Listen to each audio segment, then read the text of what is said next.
Hi, I'm Peter Adamson, and you're listening to the History of Philosophy podcast, brought to you with the support of King's College London and the LMU in Munich. Online at www.historyofphilosophy.net. Today's episode, Golden Ages, the Later Eastern Traditions.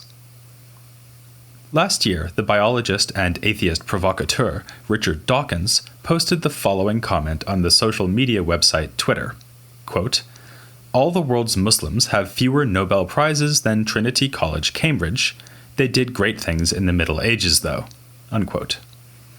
If Dawkins was trying to unleash anger and controversy, he certainly succeeded. Furious reactions focused on the first sentence, the part about the Nobel Prize. But I was more struck by the second sentence, "They did great things in the Middle Ages, though." That's a standard caveat you'll hear from people who want to criticize Islam as a religion or Muslim culture, but who are enlightened enough to realize that once upon a time, a long, long time ago, like in the Middle Ages, Muslims were capable of scientific discovery, fabulous works of art, and in short, all the things we expect from a great civilization. Of course, we are here in the realm of political and religious polemic rather than sober and careful history. But behind this, "what have the Muslims done for us lately?" question is a serious historical puzzle. The puzzle would go something like this. From the 7th to 12th centuries, which I suppose is what people like Dawkins mean by the Middle Ages, the Muslims conquered a vast empire, produced scientists and mathematicians like Ibn al-Haytham and al-Khwarizmi, and philosophers like Avicenna and Averroes. Sadly, starting in the 13th century or so, we have a situation of terminal decline, both politically and intellectually. The Muslims are pushed back and then pushed out completely in Spain. In the eastern heartlands, the Abbasid Caliphate ends with the murder of the last caliph by the invading Mongols. Philosophy and science are forgotten, with Averroes the last to engage seriously with the ideas of the Greeks. So it's a good thing that just in time, the Latin world wakes from its medieval slumber. Following the translation of the precious works of Aristotle, Avicenna, Averroes, and others into Latin, medieval Christian Europe surges into its own golden age, with scholastics like Aquinas and Scotus gracing 13th century Christendom. Rather than offering you an explanation of this decline, in this and the coming episodes I'm going to tell you that there is no decline to explain. To the contrary, a good case can be made that the very period in which philosophy and science supposedly died in the East was actually part of a golden age of philosophy in the Islamic world. This was proposed by Dimitri Gutas, who put the end of his golden age in about 1350, a full century after the height of the Mongol invasion. And, as Gutas pointed out, things did not end there either. By the 14th century, we are already seeing the rise of the Ottomans in Anatolia. Along with the Safavids in Persia and the Mughals of India, the Ottomans will be one of three great Muslim powers of the 15th to 19th centuries. All three of these dominions made contributions to the history of philosophy and science. This is not to say that Muslim culture went from strength to strength in the entire period, from the fall of the Abbasids down to the time of colonialism. The Mongols did cause enormous destruction and chaos in some areas. But even this often led to the movement of ideas within the Islamic lands, as philosophically minded scholars moved at speed to escape the Mongol depredations, bringing their ideas with them. Furthermore, the Mongols were capable of building, not just tearing down. After the pillaging was over, Mongol princes had to settle down and rule, at which point they were known to sponsor science and serve as patrons for philosophers, just as the Abbasids, Buyids, and Seljuks had done before them. Patronage relations will also feature when we look at the Ottomans, Safavids, and Mughals. So court culture continues to be a factor in the history of philosophy in the Islamic world. Equally important will be madrasa culture. We saw already that educational institutions, set up as charitable foundations, were a major feature of the Seljuk period, with the vizier Nizam al-Mulk giving his name to the network of Nizamiya madrasas, which employed, among others, the theologian al-Ghazali. These schools did focus on the Islamic sciences like Quran interpretation, the study of the sayings of the Prophet or hadith, and so on. But they also taught logic, always a gateway drug leading to the intoxications of metaphysics.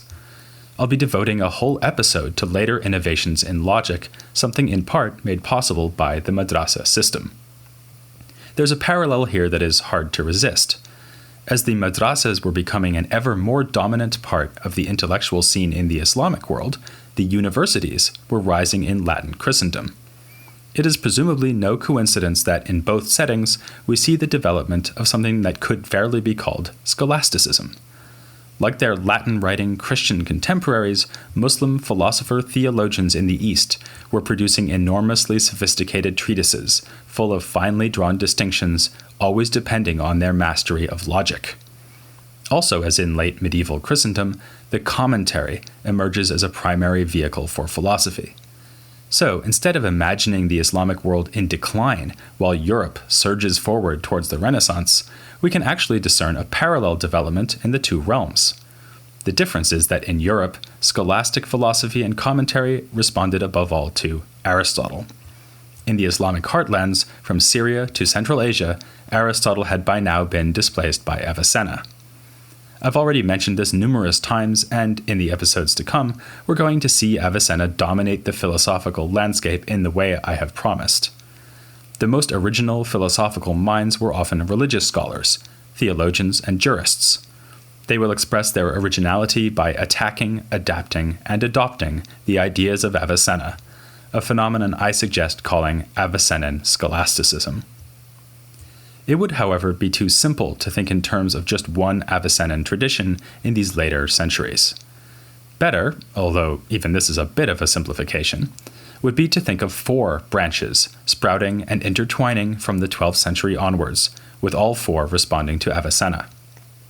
The seeds of 3 of these branches were planted in the formative period. The first branch grows out of Islamic theology, or kalam, especially among the Ash'arites.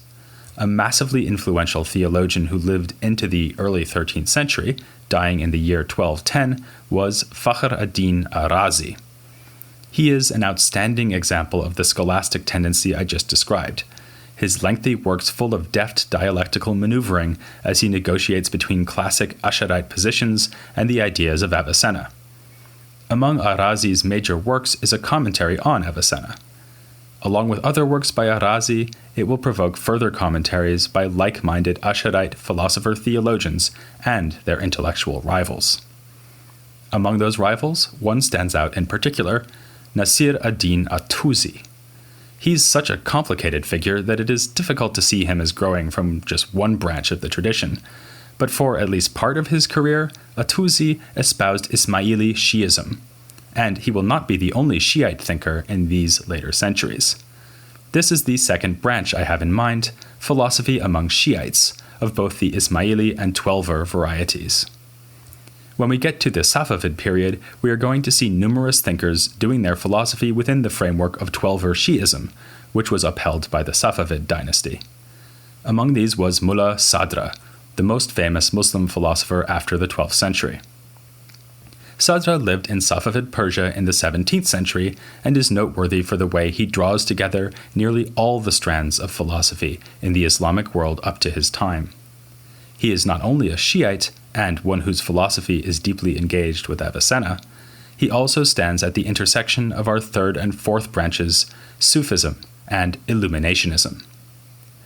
With Sufism, we again know where we stand, since we have already investigated the great Ibn Arabi and seen how philosophy and mysticism came together in his voluminous writings. I emphasized how influential he would be in the later Eastern tradition, and this is something else we are going to explore in episodes to come. It will be especially fun to talk about the great Persian Sufi poet Jalal ad-Din ar-Rumi, who lived about the same time as the aforementioned Nasir ad-Din at-Tusi. In fact, they died within 1 year of each other, as did another Sufi philosopher named Sadr ad-Din Akunawi. It is really Akunawi who can be credited with fusing the Sufism of Ibn Arabi to the metaphysical system of Avicenna. Sufism will remain important still later, exerting influence not only on Safavid thinkers like Mullah Sadra, but also in the Ottoman and Mughal empires. That leaves the fourth branch, which is something new, Illuminationism. This is the brainchild of another great figure of the 12th century named Suhrawardi. He put forward his philosophy using the richly evocative language of light and shadow, and called his style of thought Ishraqi, usually translated as Illuminationist. For Suhrawardi, God is the light of lights, and emanates forth further immaterial lights, whose brilliance falls upon the shadowy world of bodies, which are described as dark barriers to illumination. Suhrawardi is drawing here on ideas from Neoplatonic and Sufi sources, but insists that his main inspiration comes from Plato and other ancient thinkers of Greece, Persia, and India. Nonetheless, as we'll see, Suhrawardi does not really depart from the pattern of his age, when philosophizing meant thinking about Avicenna. He is highly critical of Avicenna, to be sure, but his metaphysics of light is developed in the shadow of Avicenna's system, with his light of lights serving as a particularly brilliant adaptation of the Avicennan idea of God as the necessary existent. This sort of philosophical theology will continue to be a main theme for us as we look at the later period. Many of the thinkers we'll be examining were, after all, card-carrying members of a Kalam school, most often the Ash'arites. Logic, too, will come up frequently, since, as I've said, it was a basic part of a scholarly education. There will also be contributions in psychology, with critical discussions of Avicenna's theory of soul, and there will be ethics, notably in a highly influential treatise by At-Tusi, written for one of his Ismaili patrons. Great strides will be made in the sciences as well. At-Tusi was only one of many outstanding mathematicians and astronomers of the later Muslim world. A group of philosophers, theologians, and mathematicians gathered round his person and the observatory he led at Maragha in the mid to late 13th century. Astronomy will feature again in the scientific achievements made after the Eastern Muslim lands were divided amongst the Ottomans, Safavids, and Mughals. Those Muslims, they did do great things in the Middle Ages, and then they kept on doing them. And not just Muslims either. In our look at the formative period, and especially Andalusia, Christians and Jews have contributed to the history of philosophy in the Islamic world, and that will continue to be the case in the coming episodes, even if the vast majority of thinkers we'll consider are going to be Muslim. Amidst these other developments, the two deepest philosophical issues from the 12th century onwards have to do with metaphysics and epistemology. On the metaphysical side, Avicenna's proposed distinction between existence and essence will spark a long-running argument about the nature of being, which, incidentally, will provide us with further striking parallels to Latin scholasticism. In epistemology, we've already seen that in the wake of Avicenna, theologians like Al-Ghazali were preoccupied with the question of certainty. Were the arguments of the philosophers, in other words, Avicenna, really watertight? Did they offer demonstration or just make a plausible case for their conclusions, if that? What was a preoccupation in Al-Ghazali will become something like an obsession for theologians like Arazi and At-Tusi. Ever more attention is paid to philosophical method, and attitudes towards philosophical argument become ever more stringent. The result will be a tendency towards skepticism, and emphasis on the limits of philosophy, as various thinkers conclude that human reason is simply incapable of producing arguments that rise to the standard expected by Avicenna and his heirs. In this sense, the later Eastern tradition picks up where we left off in the formative period, with critics of philosophy following the lead of Al-Ghazali. A good example here is Shahrastani, another Ash'arite theologian and in fact a successor of Al-Ghazali's as a teacher at the Nizamiya Madrasa in Baghdad. Shahrastani is best known for compiling a work surveying the ideas of various groups within the Islamic world, including not only the philosophers, but also religious factions, the Kalam schools, and so on. But he also composed a withering attack on Avicenna. Its title compares what he is doing to a wrestling match with the philosophers. In 5 sections, Shahrastani grapples with Avicenna over the nature of God and the creation of the universe. Each section begins with a summary of Avicenna's position and ends with a statement of Shahrastani's own view. But the best bits are the middles of the sections, where he exposes contradictions in Avicenna's system and devises objections against him. On the issue of existence, which I just mentioned, Shahrastani presciently anticipates a later debate that will ask whether God and created things exist in the same sense. Shahrastani thinks that Avicenna gets himself into all sorts of trouble here by supposing that God exists in something like the same way as created things. For instance, God would be revealed as multiple rather than truly one, since he would need to be distinguished from other things that exist by adding the characteristic of necessity to him. In other words, if God is the necessary existent, as Avicenna claims, then God will consist of two things, existence and necessity. So we should just give up on this whole project and say that God's existence has nothing in common with created existence at all. That way, we won't need to introduce some feature like necessity to distinguish God from other things that might compromise his simplicity. Shahrastani also takes issue with Avicenna's notorious idea that God knows everything universally by knowing himself as their cause. The proposal has numerous difficulties, argues Shahrastani. Again, it would compromise divine unity. When Avicenna says that God knows himself, that gives us not one, but three things: God as the thing that is thinking, God's act of thinking, and God as the object that is thought. Inevitably, this reminds Shahrastani of the Christians, who likewise said that God is three things in one. The comparison is not, of course, meant to be a flattering one. Then there's this idea that God creates things just by thinking about them. It's unclear, complains Shahrastani, whether God first thinks about each thing and then creates it, or whether he has to create it in order to know about it. Neither of those options looks particularly good for Avicenna. Or still, if God creates things by thinking about them, then does that mean he creates himself when he thinks about himself? Shahrastani nicely represents the opposition provoked by Avicenna among theologians. There was sustained attack from the Asharite point of view, with Al-Ghazali and Shahrastani paving the way for the more intricate and positive engagement with Avicenna that we'll find in Fakhruddin Arazi. But the Asharites were not alone in their annoyance. Perhaps no one in the 12th and 13th centuries was more infuriated by Avicenna than Abd al-Latif al-Baghdadi. There's no deeper disappointment than the one felt by a former admirer, and this was the situation of Abd al-Latif. In the teenage years of his remarkably eventful life, he studied at that same Baghdad madrasa where Al-Ghazali and Shahrastani had served as teachers. He went through the standard curriculum of study for a religious scholar, learning by heart works on grammar, law, and hadith. This practice of rote memorization sounds tiresome to us, but Abd al-Latif swore by it, commenting that if you really know a book, it should make no difference whether you lose your physical copy of it. Incidentally, this recalls a story told by Al-Ghazali. As a young man, he was mugged for his books and then mocked by the thief for not having memorized them. As Abd al-Latif went on with his studies, he traveled widely, visiting Mosul, Cairo, and Damascus. His own account of his journeys makes him sound like a late 12th century version of Woody Allen's character Zelig, or Forrest Gump. He meets everybody, at one point encountering Maimonides, of all people, in Cairo, and at another point becoming a member of Saladin's entourage.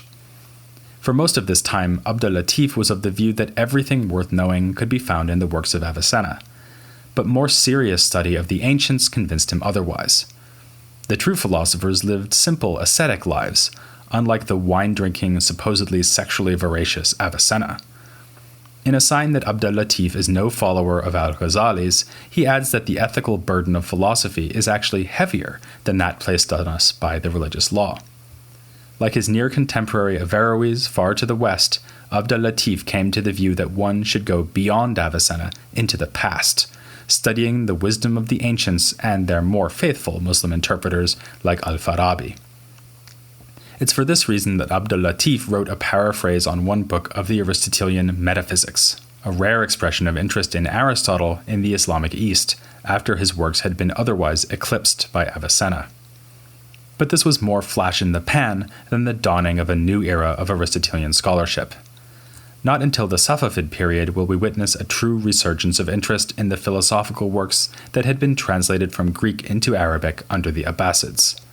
A more typical thinker for this earlier transitional period would be a man like Afdal ad-Din al-Kashani, known as Baba Afdal. About a generation younger than Abd al-Latif, Baba Afdal was not a remarkably original thinker, but he was a harbinger of things to come in some respects. For one thing, he combines philosophy with Sufism, much like his contemporary Suhrawardi and any number of philosophical mystics to come in later centuries. For another, he writes in Persian rather than Arabic. This choice will become common only later in the wake of the more influential At-Tusi, who helped to integrate Avicenna's Arabic philosophical terminology into the Persian tongue. Baba Afdal anticipates this linguistic shift, even translating a few philosophical works from Arabic into Persian. In his own philosophical writings, meanwhile, Baba Afdal tackles topics from logic to psychology to ethics to humankind's relation to God, drawing variously on Aristotle, Al-Ghazali, and, of course, Avicenna. Philosophy of this period, spanning from the death of Al-Ghazali in that easy-to-remember year 1111, to the Mongol invasions of the middle 13th century, reminds me to some extent of the 10th century under the Buyids. It's a time of variety in the history of philosophy.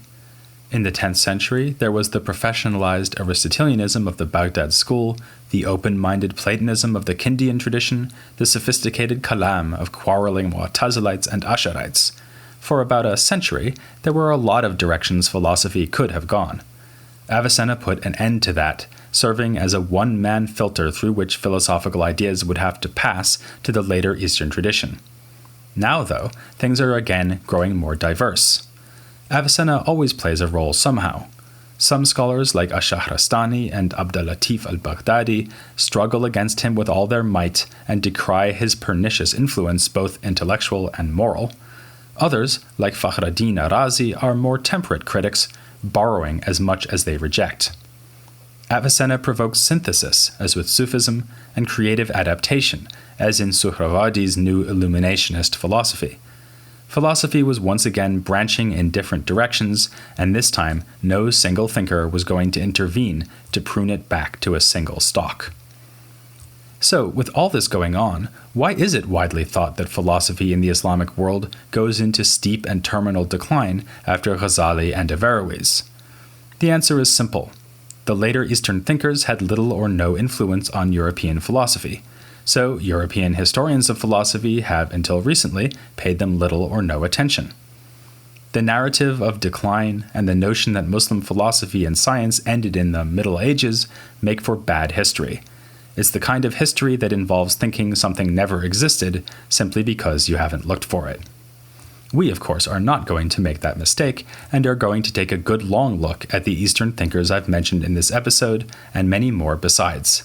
In fact, I'll be starting not with Suhrawardi, Arazi, or At-Tusi, but with another man from Baghdad, not to be confused with Abdul-Latif. This was Abul Barakat al-Baghdadi, who, like his contemporaries, worked within the framework laid down by Avicenna, but was unafraid to criticize him.